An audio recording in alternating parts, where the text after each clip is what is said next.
எங்குள்ளதோ அங்கே இறைவன் இருக்கின்றார். அன்பு எங்கே இருக்கின்றதோ அங்கே இறைவன் இருக்கின்றான். இறைவன் எங்கே இருக்கின்றாரோ அங்கே அன்பு இருக்கின்றது. அன்பு இல்லை என்றால் இறைவன் இல்லை, இறைவன் இல்லை என்றால் அன்பு இல்லை. இந்த உலகத்தில் காணக்கூடிய அனுபவிக்கக்கூடிய அன்பை விட தலை சிறந்த அன்பு இறைவனுடைய அன்பு. இறைவன் நம் அனைவர் மீதும் வைத்திருந்த அளவு கடந்த அன்பின் காரணமாகத்தான் நாம் இந்த தவ காலத்தில் அடியெடுத்து வைத்திருக்கின்றோம். இறைவன் உங்கள் மீதும் என் மீதும் வைத்திருந்த அளவு கடந்த அன்பினால்தான் இந்த புனித வாரத்தில் நாம் பயணித்துக் கொண்டிருக்கின்றோம். நம்முடைய திருவழிபாட்டு நிகழ்வுகளில் பொது காலங்கள் என்று ஒன்று உண்டு, திருவருகை காலங்கள் என்று ஒன்று உண்டு, தவ காலங்கள் என்று உண்டு.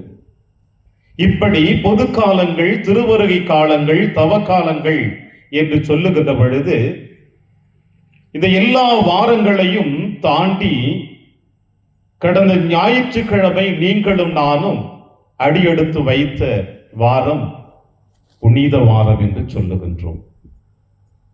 புனித வாரம் என்று சொல்லுகின்ற பொழுது புனிதம் மேன்மைப்படுத்த வேண்டும், புனிதத்தை போற்ற வேண்டும், புனிதத்தை கொண்டாட வேண்டும், புனிதத்தை வழிபட வேண்டும், புனிதத்தை ஆராதிக்க வேண்டும். இப்படி இந்த புனித வாரத்தில் அடியெடுத்து வைத்த நீங்களும் நானும் இந்த புனித வாரம் புனிதத்தை கொண்டாடினோமா? இந்த புனிதத்தை ஆராதிக்கின்றோமா? இந்த புனிதத்தை வழிபடுகின்றோமா? மாறாக இந்த புனிதம்தான் இந்த வாரத்தில் சிதைக்கப்பட்ட வாரம். இந்த நற்கருணை பலிபீடத்தில் எழுதி வைத்திருக்கின்ற வார்த்தைகளை பாருங்கள். உடைந்தேன் உனக்காக. புனிதம் இந்த வாரத்தில் உடைந்து போய்விட்டது.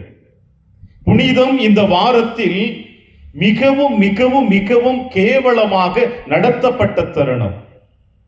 புனிதம் இந்த வாரத்தில் அலங்கோலப்படுத்தப்பட்டது. புனிதம் இந்த வாரத்தில் சிதைக்கப்பட்டு விட்டது. ஏன், எதற்காக புனிதம் சிதைக்கப்பட்டது? ஏனென்றால் இந்த புனிதம் உங்களையும் என்னையும் அன்பு செய்கின்றது. நீங்களும் நானும் இந்த புனிதத்தினால் தான் அன்பு செய்யப்பட்டிருக்கின்றோம். இந்த புனிதம் அன்பு செய்யவில்லை என்றால் இதோ இந்த ஆலய வளாகத்திலே நீங்களும் நானும் அமர்ந்து கொண்டிருக்கின்ற முடியாது. இந்த புனிதம் நம்மை அன்பு செய்ததினால்தான் இன்று வரை நாம் அனைவருமே உயிரோடு வாழ்ந்து கொண்டிருக்கின்றோம். உன்னுடைய என்னுடைய பெற்றோர்களாக இருக்கட்டும், உங்களுடைய என்னுடைய உடன்பிறப்புகளாக இருக்கட்டும், நண்பர்களாக இருக்கட்டும், யாராக இருந்தாலும் நம்மை அன்பு செய்வதில் ஒரு சில நிபந்தனைகளோடு தான் இருப்பார்கள்.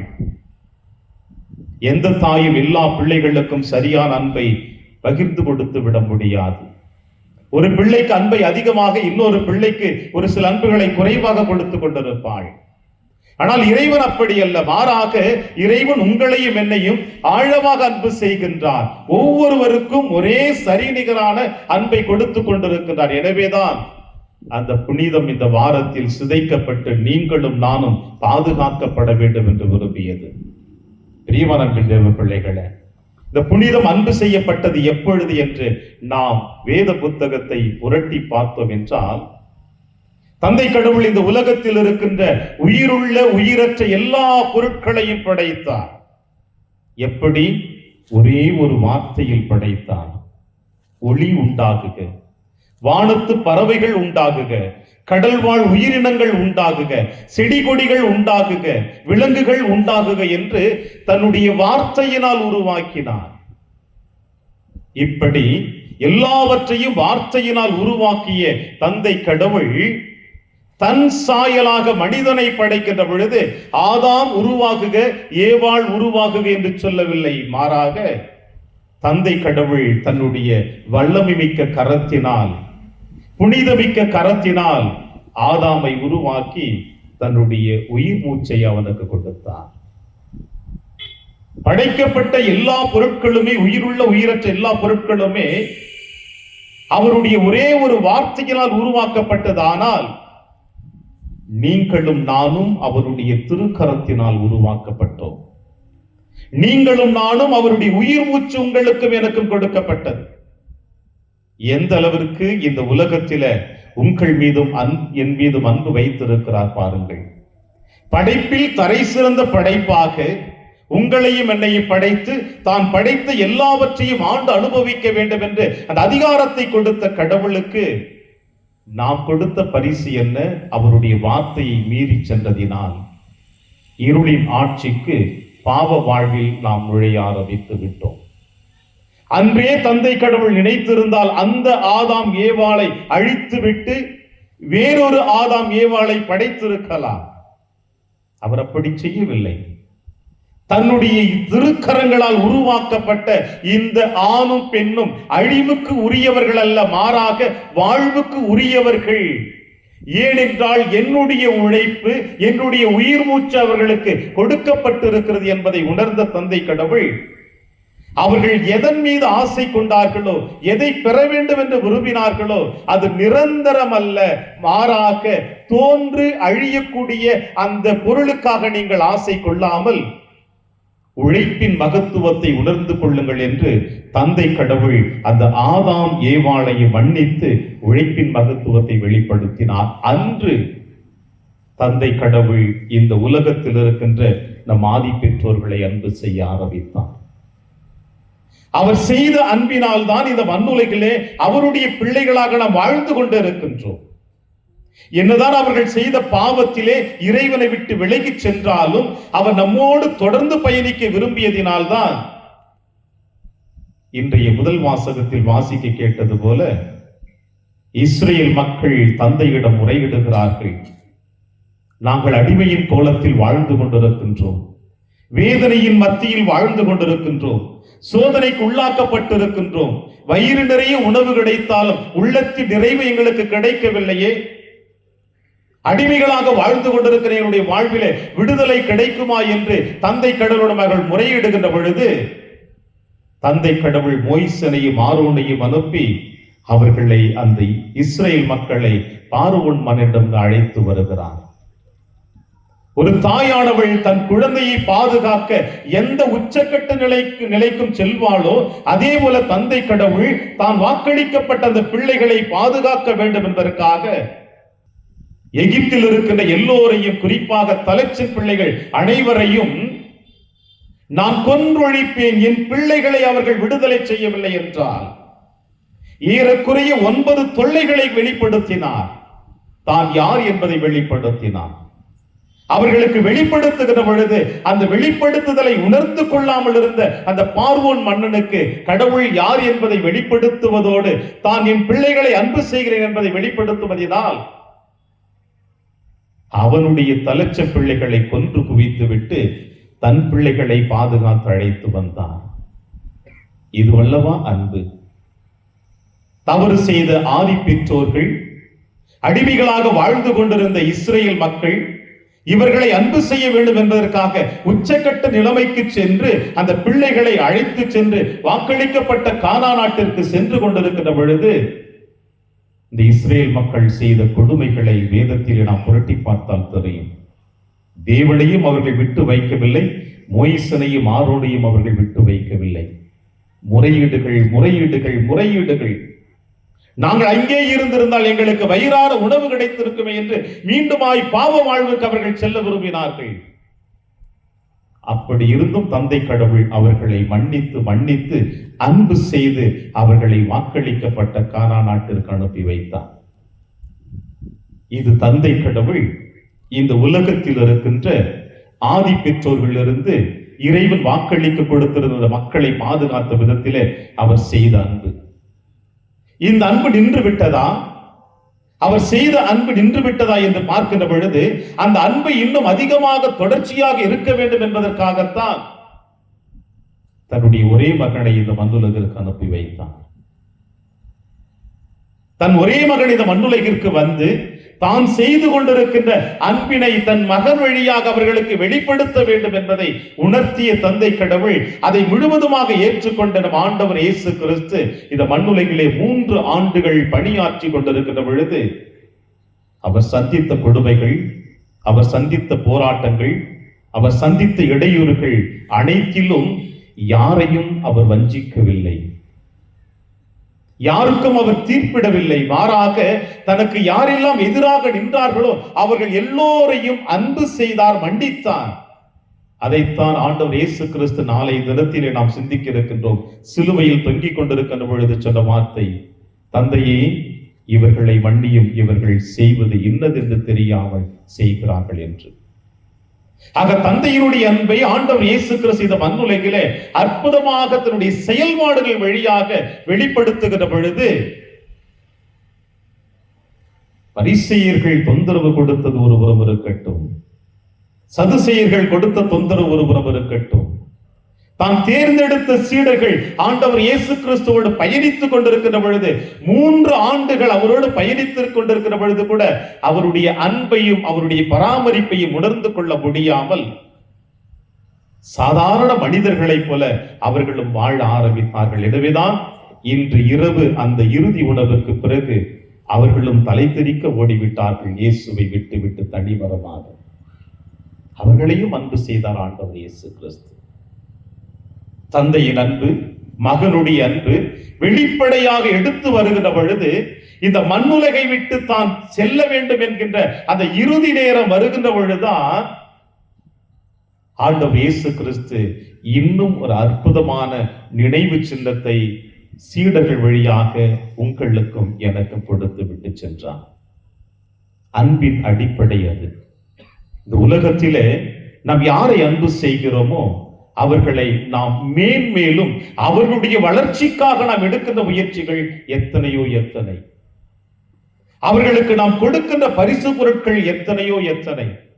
அடுத்தவர்கள் கொடுக்கின்ற பரிசு பொருட்களை விட நாம் யாரை அன்பு செய்கின்றோமோ, அடுத்தவர்கள் நம்மை யார் அன்பு செய்கிறார்களோ அவர்கள் கொடுக்கின்ற நாம் பரிமாறிக்கொள்ளுகின்ற அந்த பரிசினுடைய மகத்துவம் மிகவும் ஆழமானது. என்னுடைய வாழ்வில் நடந்த ஒரு நிகழ்வு, ஏறக்குறைய 1994 ஆண்டு குருத்துவ படிப்பிற்காக மாணவனாக நான் செல்ல ஆரம்பித்த நாள். அது முதல் நாள்.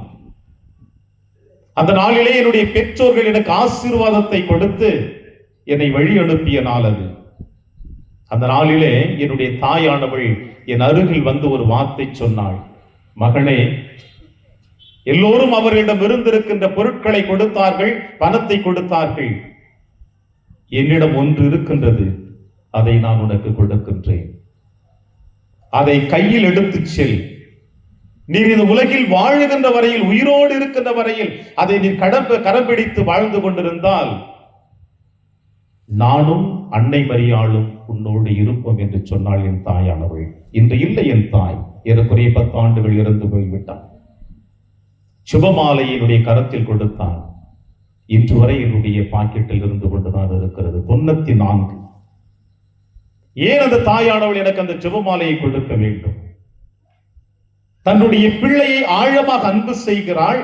அந்த அன்பினுடைய வெளிப்பாடு அந்த ஜெபமாலையின் வழியாக நான் ஆண்டவரோடு இணைந்து இருக்க வேண்டும், என்னுடைய இலக்கிலே சரியாக பயணிக்க வேண்டும் என்ற காரணத்திற்காக என்னுடைய தாயானவள் கொடுத்த ஜெபமாலை சொன்ன வார்த்தை, இதை எடுத்து கையில் எடுத்து ஜெபிக்கின்ற பொழுதெல்லாம், உன்னோடு இருக்கின்ற பொழுதெல்லாம் நானும் அன்னை மரியாளும் உன்னோடு பயணித்துக் கொண்டிருப்போம், நீர் எதை பற்றியும் கவலைப்பட வேண்டாம், எல்லா துன்ப நேரங்களிலும் நாங்கள் உன்னோடு வலப்புறமும் இடப்புறம் இருந்தனை வழிநடத்துவோம் என்று சொன்னாள்.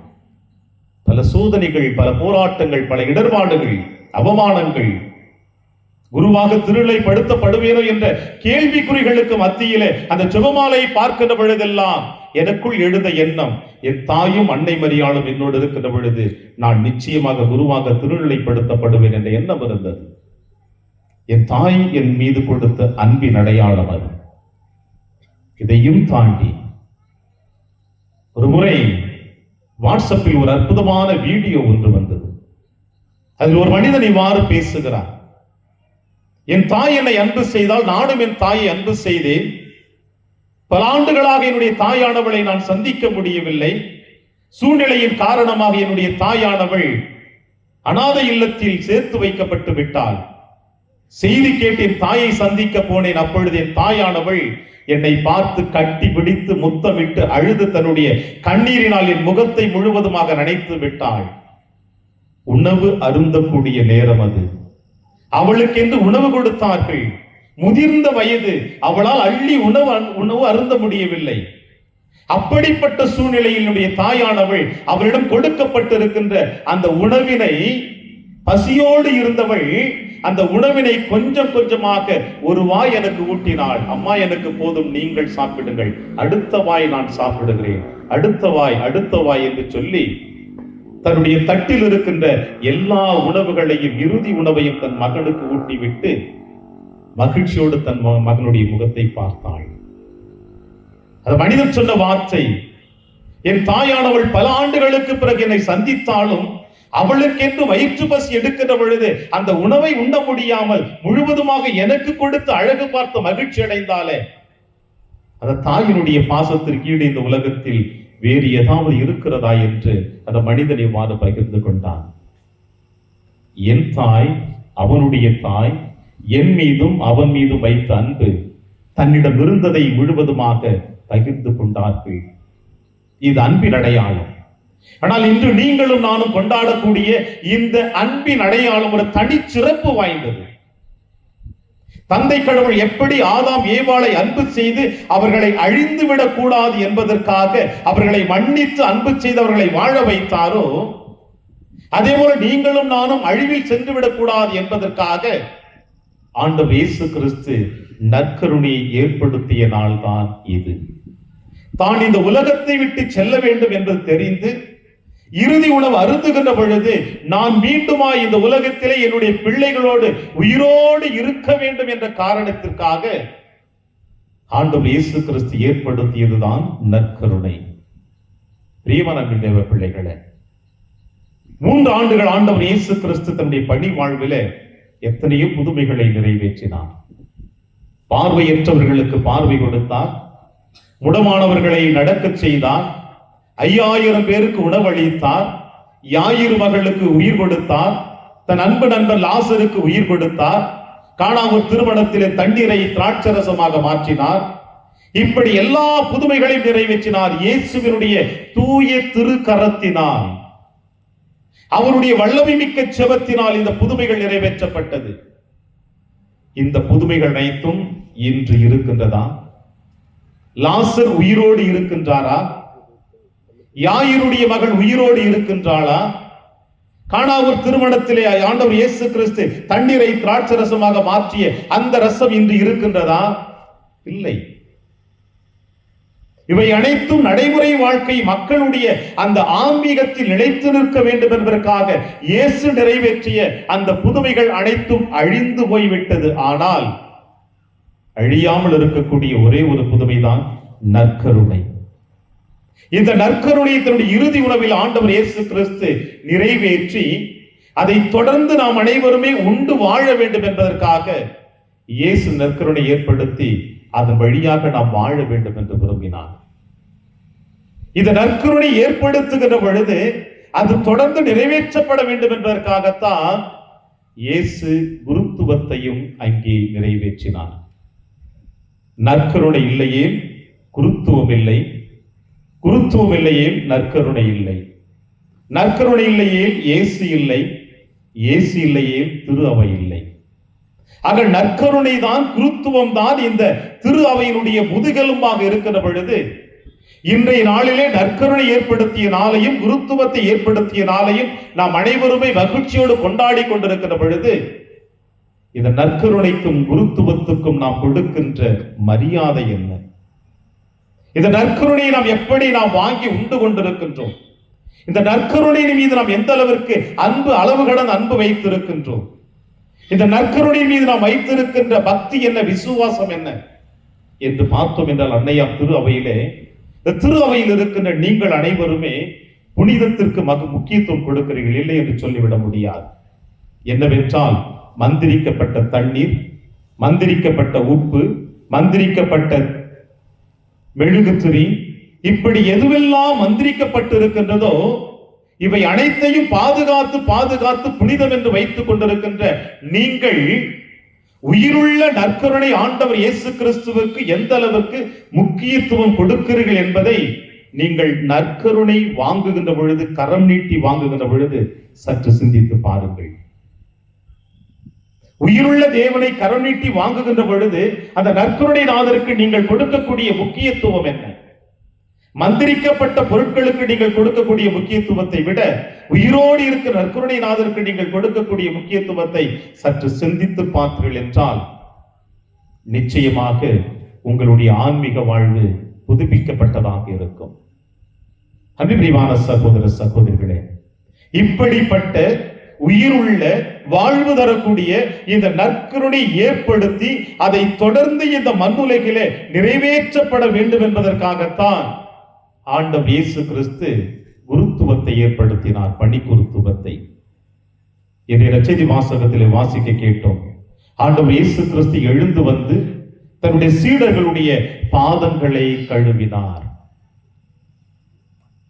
உங்களுடைய என்னுடைய, அதாவது மனிதனுடைய உடல் உறுப்புகளில் மிக மிக வேகமாக அசுத்தமாகக்கூடிய உடல் உறுப்பு நம்முடைய பாதங்கள் தான். அதன் பிறகுதான் மற்ற உடல் உறுப்புகள் அசுத்தமாகின்றன. இந்த வெகு வேகமாக அசுத்தமாகக்கூடிய இந்த காலினை ஆண்டவர் இயேசு கிறிஸ்து கழுவுகிறார் என்றால் அது பாதத்தை மட்டுமல்ல, மாறாக ஆண்டவர் இயேசு கிறிஸ்து உங்களுடைய என்னுடைய உள்ளத்தின் ஆழத்தை கழுவ விரும்பினார். ஏனென்றால் அவர் தேர்ந்தெடுக்கப்பட்ட அந்த 12 சீடர்களில் 2 நபர்கள் அசுத்தம் உள்ளவர்களாக இருக்கிறார்கள் என்பதை வெளிப்படையாக பேசினார் ஆண்டவர் இயேசு கிறிஸ்து. ஒருவன் என்னை காட்டி கொடுப்பான், இன்னொருவன் என்னை மறுதலிக்க போகிறான். அது பாதத்தில் இருக்கின்ற அழுக்கல்ல, மாறாக உள்ளத்தின் ஆழத்தில் இருக்கின்ற அழுக்குகளை தூய்மையாக்க வேண்டும் என்பதற்காகத்தான் ஆண்டவர் இயேசு கிறிஸ்து பாதத்தை கழுவி அது பணிவிடை புரிய வந்திருக்கிறேன். அதுபோல நீங்கள் ஒருவருக்கொருவர் பணிவிடை செய்து இந்த குருத்துவத்தை மேன்மைப்படுத்துங்கள் என்று ஆண்டவர் இயேசு கிறிஸ்து குருத்துவத்தை ஏற்படுத்தினார்.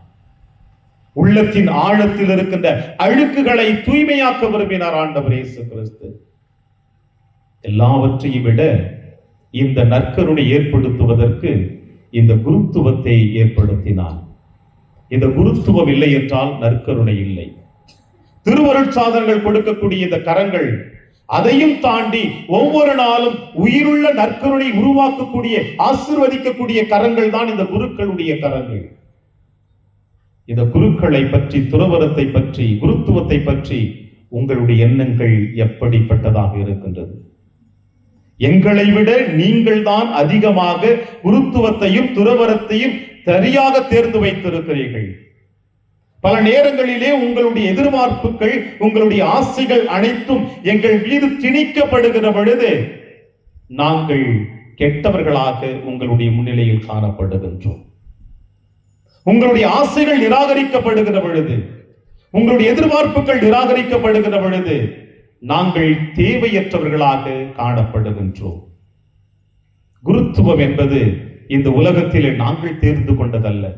தாயின் கருவறையில் இருக்கிற பொழுது தந்தை கடவுள் எங்களை தேர்ந்தெடுத்து நான் நல்லவனா கெட்டவனா என்று அவருக்கு நன்றாக தெரிந்துதான் இந்த குருத்துவத்தை எங்களுக்கு கொடுத்திருக்கிறார். காட்டி கொடுத்தவனையும் தேர்ந்தெடுத்தது இயேசு, மறுதளித்தவனையும் தேர்ந்தெடுத்தது இயேசு. இந்த உலகத்திலே கிறிஸ்தவர்கள் வாழக்கூடாது என்று அழிக்க வேண்டும் என்று விரும்பிய சவுலையும் தேர்ந்தெடுத்ததுதான் கிறிஸ்து. எனவே அவருக்கு தெரியும் யாரை தேர்ந்தெடுத்தால் யார் எப்படிப்பட்டவர்கள் என்பது அவருக்கு தெரிந்து அவருடைய தேர்வின் வழியாக அபிஷேகம் செய்யப்பட்ட இந்த குருக்கள் மீது உங்களுடைய பார்வைகள் எப்படிப்பட்டதாக திணிக்கப்படுகிறது என்பதை ஆண்டவர் இயேசு கிறிஸ்து 3 ஆண்டுகள் தன்னுடைய பணி வாழ்விலும், வியாழக்கிழமை இரவு அவர் காட்டி கொடுக்கப்பட்ட நேரத்திலும், வெள்ளிக்கிழமை அவர் சிலுவை சுமந்து சென்ற நேரத்திலும், கல்வாரி மலையில் அவர் சிலுவையில் அறையப்பட்ட நேரத்திலும் எப்படி ஆண்டவர் இயேசு கிறிஸ்து நிராகரிக்கப்பட்டாரோ அப்படித்தான் இந்த உலகத்தில, இந்த சமுதாயத்தில குருக்களும் நிராகரிக்கப்பட்டு கொண்டிருக்கிறார்கள். அதற்காகவோ என்னவோ தெரியவில்லை, இன்றைய காலகட்டங்களில தேவ அழைத்தல் என்பது மிகவும் குறைவாகவே காணப்பட்டு கொண்டிருக்கிறது. வெளி அடையாளமாக சொல்லலாம், குருக்கள் கண்ணியர்கள் ஆடம்பரமாக வாழ்ந்து கொண்டிருக்கிறார்கள். அந்த ஆடம்பரமான வாழ்க்கையில் ஏன் இன்று வரை தேவ அழைத்தல் இல்லாமல் இருந்து கொண்டிருக்கிறது? அவர்களை நேருக்கு நேராக நேர்முக தேர்வு செய்து பார்த்தால், அப்படிப்பட்ட வேதனை மிக்க வாழ்வு எங்களுக்கு தேவையில்லை, இல்லறத்திலே நாங்கள் மகிழ்ச்சியாக வாழ்ந்து விடுவோம் என்று எத்தனை பிள்ளைகள் சொல்லுவதை நாங்கள் கேட்டிருக்கின்றோம். இப்படி இந்த குருத்துவத்தை நிராகரித்த தருணத்திலே தேர்ந்தெடுத்திருக்கிறார் இறைவன் எங்களை என்றால் அவருடைய ஆசீர்வாதம் தான். எனவே பிரியமான அன்பின் சகோதர சகோதரிகளே, இன்றைய நாளிலே ஆண்டவர் இயேசு கிறிஸ்து உங்களையும் என்னையும் அன்பு செய்து அந்த அன்பின் வெளிப்படையாக நற்கருணை ஏற்படுத்தி அந்த நற்கருணை இந்த மண்ணுலகிலே மீண்டும் மீண்டும் ஏற்படுத்த வேண்டும் என்பதற்காக குருக்களை நியமித்து அவர்களை உங்களுடைய முன்னிலையில் நிறுத்தி வைத்திருக்கிறார் என்றால், இந்த குருக்களை நீங்கள் கிறிஸ்துவாக பார்க்க வேண்டும் என்று தான் விரும்புகிறார். ஆனால் குருக்கள் வானுலகிலிருந்து இறங்கி வந்தவர்கள் அல்ல, மாறாக ஒரு தாயின் கருவறையிலிருந்து நாங்கள் பிறந்தவர்கள் தான். எப்படி பேதுரு ஆண்டவர் இயேசு கிறிஸ்துவை மறுதலித்தாரோ, ஒரு சில நேரங்களில் எங்களுடைய வாழ்க்கையிலும் எங்களுடைய சூழ்நிலை காரணமாக பல தவறுகளை செய்யக்கூடும். ஆனால் அது நிரந்தரம் அல்ல. உணர்ந்து கொண்டு இறைவனோடு பயணிக்கக்கூடிய வாழ்க்கை தான் இந்த துறவரம் என்பது, குருத்துவம் என்பதை இயேசு உங்களுக்கும் எனக்கு வெளிப்படுத்தி கொண்டிருக்கின்றார். இரவியறி நாளிலே, இந்த முப்பெரும் விழாவிலே இறைவனுடைய அன்பு, நற்கருணை, குருத்துவம், இந்த முப்பெரும் விழாவிலே புனிதம் சிதைக்கப்பட்ட நாளிலே, இந்த சிதைக்கப்பட்ட புனிதம் என்னுடைய தவறான வாழ்க்கையினால், என்னுடைய தவறான சிந்தனைகளினால் என்பதை உணர்ந்து ஆண்டவரிடத்தில் உங்களையும் என்னையும் முழுவதுமாக அர்ப்பணித்தோம் என்றால், அன்பு எங்கே இருக்கிறதோ அங்கே இறைவன் இருக்கின்றான். இறைவன் எங்கே இருக்கின்றாரோ அங்கே அன்பு இருக்கின்றது. நாம் அனைவருமே இறைவனின் சாயலாக படைக்கப்பட்டவர்கள். இறைவன் உங்களுக்குள்ளும் எனக்குள்ளும் இருக்கின்றார். அன்பு இருக்கின்ற பொழுது ஒருவரை ஒருவர் நாம் குறை சொல்ல முடியாது, ஏற்றுக்கொள்வோம் என்ற நம்பிக்கையோடு தொடருவது திருப்பலியிலே இறைவன் உங்களையும் என்னையும் நிறைவாக ஆசீர்வதிப்பார். ஆமென்.